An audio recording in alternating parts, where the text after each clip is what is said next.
오늘은 사사기 19장입니다. 19장 1절부터 15절입니다.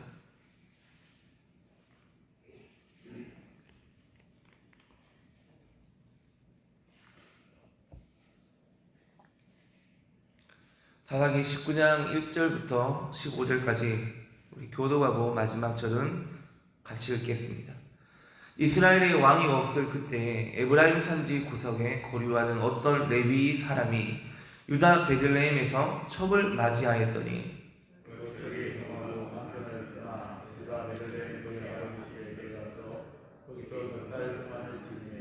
그의 남편이 그 여자에게 다정하게 말하고 그를 데려오고자 하여 하인 한 사람과 나귀 2마리를 데리고 그에게로 가매 여자가 그를 인도하여 아버지의 집에 들어가니 그 여자의 아버지가 그를 보고 기뻐하니라.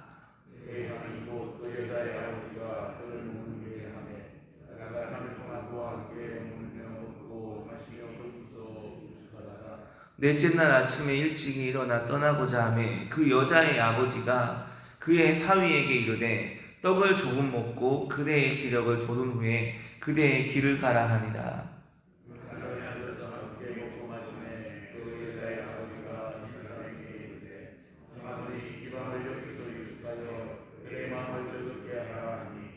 그 사람이 일어나서 가고자 하되 그의 장인의 간청으로 거기서 다시 유숙하더니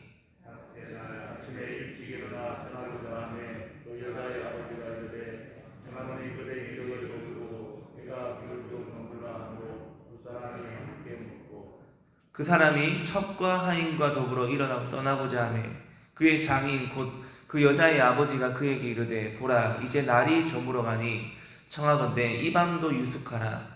보라 해가 기울었느니라. 그대는 여기서 유숙하여 그대의 마음을 즐겁게 하고 내일 일찍이 그대의 길을 가서 그대의 집으로 돌아가라 하니 그 사람이 다시 밤을 지내고자 하지 아니하여서 여호수 맞은편에 이르렀으니 여호수는 거기 예루살렘이라. 당장 그 나귀 2마리와 저리고 함께 하였더라. 그들이 여부스에 가까이 갔을 때 해가 지려 하는지라 종이 주인에게 이르되 청하건대 우리가 돌이켜 여부스 사람의 이 성읍에 들어가서 유숙하십시다 하니 주인이 그에게 이르되 우리가 돌이켜 이스라엘 자손에게 축하하지 아니한 이방 사람의 성읍으로 들어갈 것이 아니니 이거로 나아가리라 하고 또 그 종에게 이르되 우리가 기브아나 라마 중 한 곳에 가서 거기서 유숙하자 하고 모두 앞으로 나아가니 베냐민을 속한 기브아에 가까이 이르러 해가 진지라. 기브아에 가서 유숙하려고 그리로 들어가서 성읍 넓은 거리에 앉아 있으나 그를 집으로 영접하여 유숙하게 하는 자가 없었더라. 아멘. 자, 우리가 오늘 읽은 이 19장의 내용이 사사기 마지막까지 흘러가게 됩니다.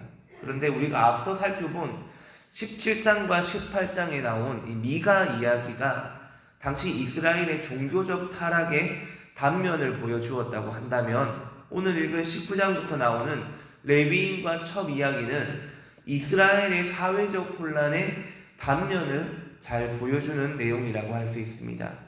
이 모든 사건은 여호와 하나님을 왕으로 인정하지 않고 자기 소견에 옳은 대로 행했기 때문입니다. 그래서 성경 2.0이라는 책에 보니까 오늘 본문의 내용이 사사시대 초창기에 있었던 사건일 가능성이 있다는 그런 해석을 보았습니다.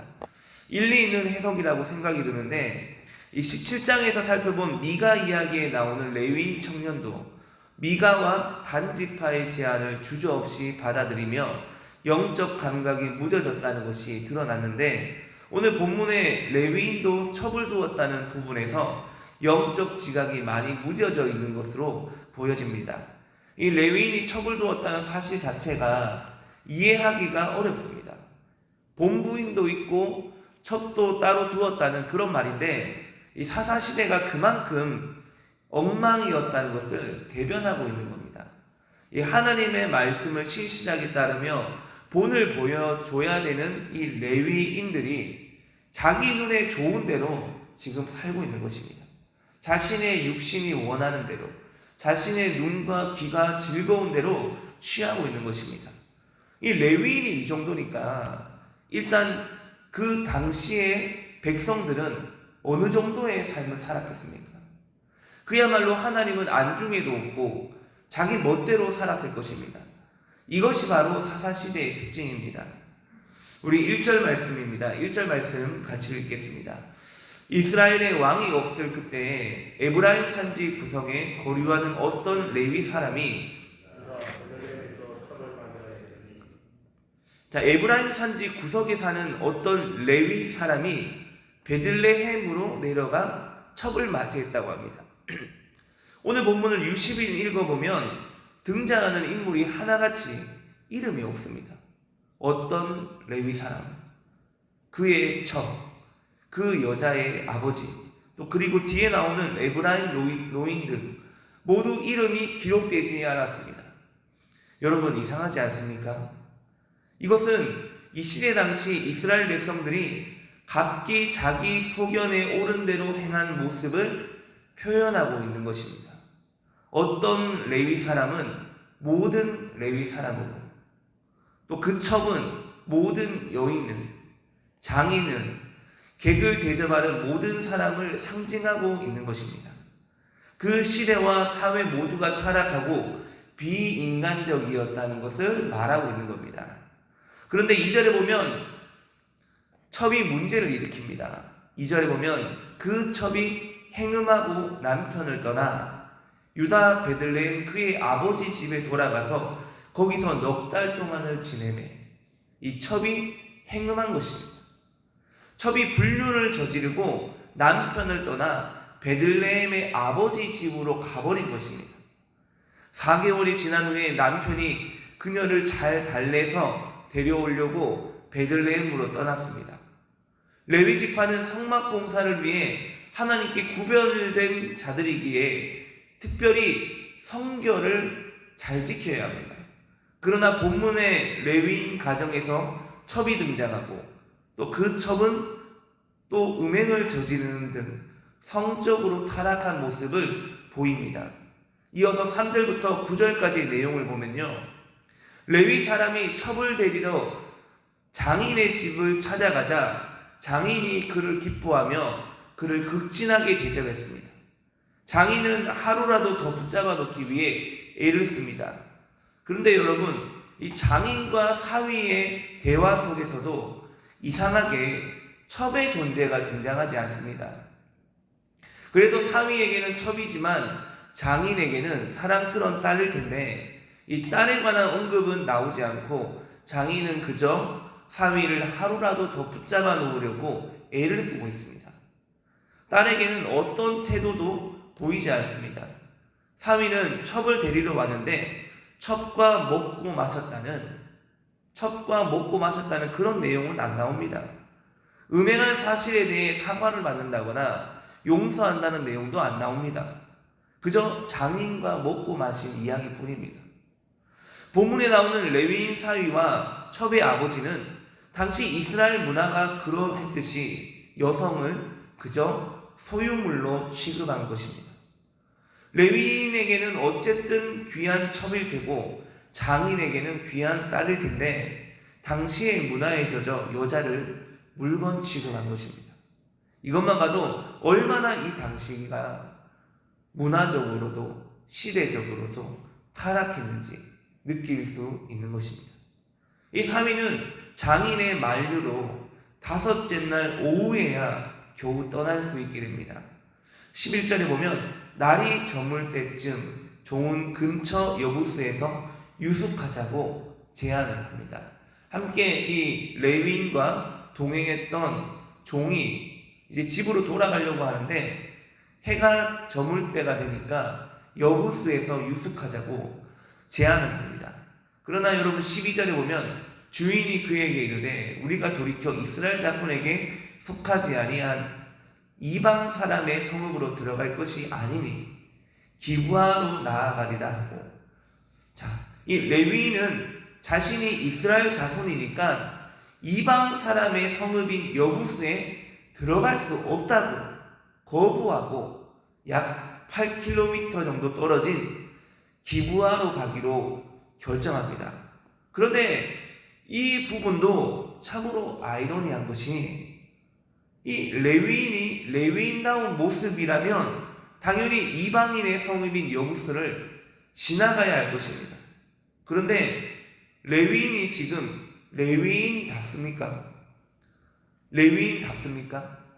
전혀 그렇지 않습니다. 허울만 레위인이고 삶은 레위인의 삶이 아니면서 여부스는 이방인의 땅이라고 패스해버립니다. 그리고 기브아로 갑니다. 제가 얼마 전에 본 유튜브 영상 중에요, 이런 제목이 있었습니다. 술과 담배는 안 하지만 다른 것은 다 하는 크리스천. 이런 제목의 영상을 제가 본 적이 있습니다. 내용은 대충 알 것 같아서 자세하게 보진 않았는데, 오늘 본문에 나오는 레위인은 이미 하나님 백성으로서의 정체성을 잃어버렸습니다. 모양도 없는 것 같습니다. 그럼에도 불구하고 스스로 하나님의 백성이라고 생각하는 정말 심각한 모순에 빠져 있습니다. 여러분, 착각이 정말 무서운 것입니다. 누군가가 말했듯이 복음은 삶입니다. 신앙은 삶입니다.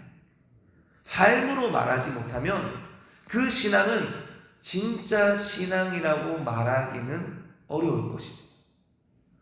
여러분, 목회자인 제가 기도하지 않는데 성도들에게 기도하자고 하면 성도들이 기도하겠습니까? 목회자인 제가 11조를 하지 않는데 성도들에게 11조 하자고 하면 11조를 하겠습니까? 여러분, 마찬가지입니다. 오늘 본문의 레위인은 자신이 하나님 백성의 삶을 살지 못하면서 하나님의 백성이라고 생각하는 아주 무서운 착각에 빠진 것입니다. 그리고 더 충격적인 내용이 14절과 15절에 나옵니다. 우리 14절과 15절을 같이 읽겠습니다. 모두 앞으로 나아가더니 베냐민에 속한 기브아에 가까이 이르러 해가 진지라. 기브아에 가서 유숙하려고 그리로 돌아 들어가서 성읍 넓은 거리에 앉아 있으나 그를 집으로 영접하여 유숙하게 하는 자가 없었더라. 다행히도 해질 무렵에 기브아에 도착했습니다. 이 기브아는 베냐민 지파에 속한 지역입니다. 그들은 기브아에 도착해서 유숙할 곳을 찾았고 혹여나 누가 와서 유숙할 곳으로 인도해 줄 줄 알고 사람들이 많이 지나가는 성읍 넓은 거리에 앉아버렸습니다. 혹여나 하나님의 백성 중에 영접해 줄 줄 알고 그런 사람이 있을 줄 알고 이 성읍 넓은 거리에, 지금으로 말하면 시내와 같은 곳이죠, 그곳에 앉았는데 영접하는 자가 아무도 없었습니다. 베들레헴에서 장인에게 극진한 대접을 받은 것과는 대조적으로 영접은커녕 거들떠보지도 않습니다. 출애굽기 22장 21절에 보면요, 너는 이방 나그네를 압제하지 말며 그들을 학대하지 말라. 너희도 애굽 땅에서 나그네였음입니다. 신명기 10장 19절에 보면 너희는 나그네를 사랑하라. 전에 너희도 애굽 땅에서 나그네 되었음입니다. 이스라엘에서 나그네를 대접하는 것은요, 율법에 명시된 의무이자 아주 중요한 미덕입니다. 그런데 이방인 마을에서도 있을 수 없는 일들이 이스라엘 땅에서 일어난 것입니다. 이 시대 전체가 신앙이 타락했다는, 변질되었다는 충격적인 증거입니다. 신앙에 대한 의무를 외면하는 삶이 곧 타락의 증거입니다. 말씀을 정리하겠습니다. 여러분, 스스로 크리스천이라고 자부하는 사람들이 많습니다. 그러나 그들이 모두 다 하나님께 인정을 받는 성도라고 말하기는 어려울 것입니다. 그들이 모두 하나님께 진정으로 인정받는 성도라고 말하기는 어려울 것입니다. 본문의 레위인과 같이 형식만 갖추고 하나님을 두려워함도, 때를 분별함도, 하나님의 말씀에 순종함도 없으면 누구나 최악의 타락으로 떨어질 수 있습니다. 하나님을 나의 왕으로 삼고 그분의 말씀과 뜻을 내 기준에 내 삶의 기준으로 두고 따르면서 진정한 하나님 백성의 삶을 살아갈 수 있는 저와 여러분 모두가 될 수 있기를 축원합니다. 함께 기도하겠습니다. 하나님 감사합니다. 이 세상에는 수많은 구원받은 하나님의 자녀들이 있습니다. 그러나 안타깝게도 자신이 하나님의 자녀라고 착각할 수 있는 백성들도 있습니다. 물론 우리가 가진 의는 우리의 의로움이 아니라 주님께서 우리를 의롭다 하신 것이기에 우리 안에 있는 의로움은 변함이 없습니다. 그러나 주님이 주신 의로움이 우리의 삶에 나타나지 않는다면, 우리의 삶에 복음이 드러나지 않는다면 혹여나 우리가 하나님의 자녀라고 착각하면서 살아가고 있는 것은 아닌지 우리가 돌아보기를 원합니다.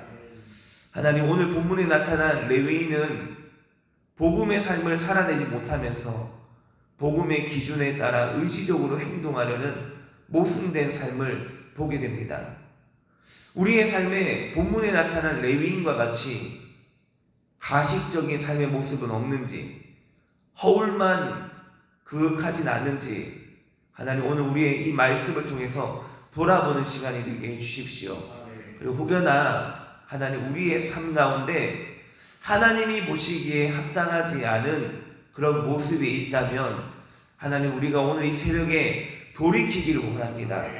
그리하여 참다운 하나님이 기뻐하시는 그 자녀된 삶이 우리의 삶 가운데 흘러나오게 하여 주시옵소서.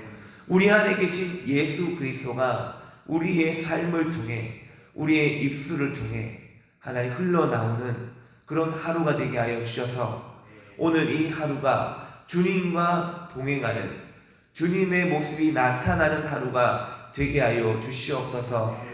감사드립니다. 예수님 이름으로 기도드립니다. 아멘. 하늘에 계신 우리 아버지의 이름을 거룩하게 하시며